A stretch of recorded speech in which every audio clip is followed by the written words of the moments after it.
In this video we're going to explain the structure and functioning of hard disk drives. Hard disk drives are one of the common systems that are present in computers today to store data. The structure of one of these drives, it's basically made out of several surfaces, circular surfaces, disks, that are encapsulated with a spindle that makes them rotate all together. Each one of these surfaces is typically called a platter, and it is covered with some magnetic component that allows to store information in both sides of this platter. Then the important mechanism to read and write this platter is an arm, which is capable of going towards the center and towards the edge of these disks, and this arm is holding what we call the read-write heads, typically one on each surface. So these read-write heads, what they're doing is they advance towards the center of the disk or towards the edge of the disk and positions themselves in different locations to read different tracks, as we're going to see right away. So these are the read-write heads. If you look at one of these platters from the top, we can see that it is divided into a certain number of areas. Now the number of areas of this division, it depends from manufacturer to manufacturer, but in principle the area is divided in portions like this. Each one of these surfaces in both sides, what we have here like concentric circles, is the notion of a track. So this is what is called a track. And again, it's another parameter that varies from manufacturer to manufacturer, but each platter has a certain number of tracks per surface, and all of them are concentric. Now the division in these areas produces that each track is divided into an area like this, which is called a sector. And in the sector is where we find the data stored. This sector, if we draw it expanded like this, is actually made out of three regions. The first one is called the header, in which we have information identifying the sector. Then we have the data that is stored, and the last portion of this sector is what is called the trailer, and contains information to correct errors. In other words, if there is an error reading the data, this information here is used to correct the data previously read. Now the information then in a hard drive is organized around three concepts. The first one is the concept of cylinder.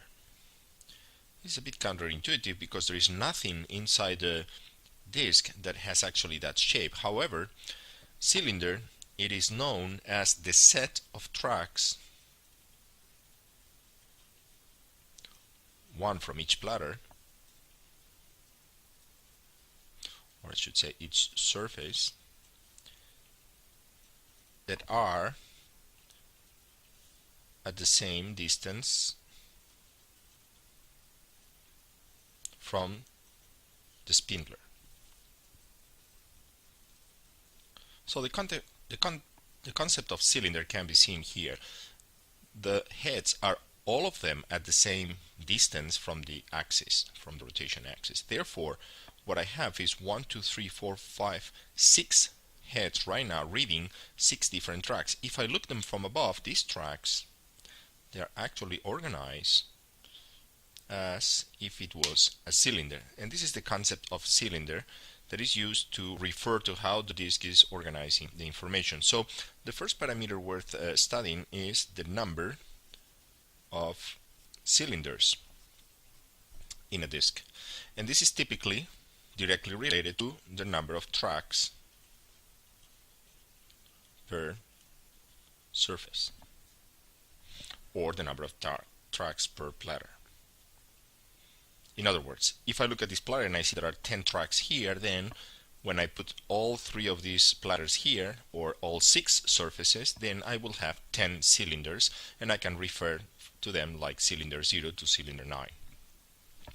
The second parameter that is important for the disk is to know the number of tracks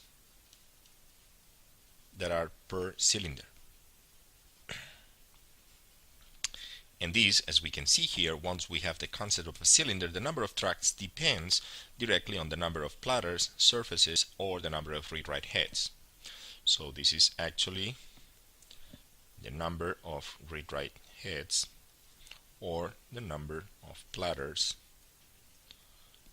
times 2 if the platters can be written in both sides of both surfaces, which is typically the case. The third dimension to consider a disk organization is the number of sectors per track. And as we can see here, we have one track, and in this specific example, although again this division changes significantly from manufacturer to manufacturer, each track is divided into 1, 2, 3, 4, 5, 6, 7 sectors. Now with these three parameters, what we are able to compute is the number of sectors that are available in a disk. If we add the number of bytes per sector, then with these four parameters we are capable of calculating the disk capacity or disk size. Let's now analyze how much time is needed for one of these disk drives to locate and read or write one of the sectors. So the operation goes as follows. The first operation is to make sure that the read-write heads are positioned on top of the appropriate cylinder. So step number one is finding which is the appropriate cylinder. The time it takes this arm to move the heads either towards the axis or towards the edge of the platter to find the right cylinder is what is called seek time. And it's time for the head to reach the right cylinder. Once the read-write heads are positioned in the right cylinder, what we have to do, let's assume that the head is already positioned here and we're trying to read this sector over here. What we have to do is, if this disk is spinning in this direction, is wait until this sector passes right underneath this head and this information can be read. This delay is what is called rotational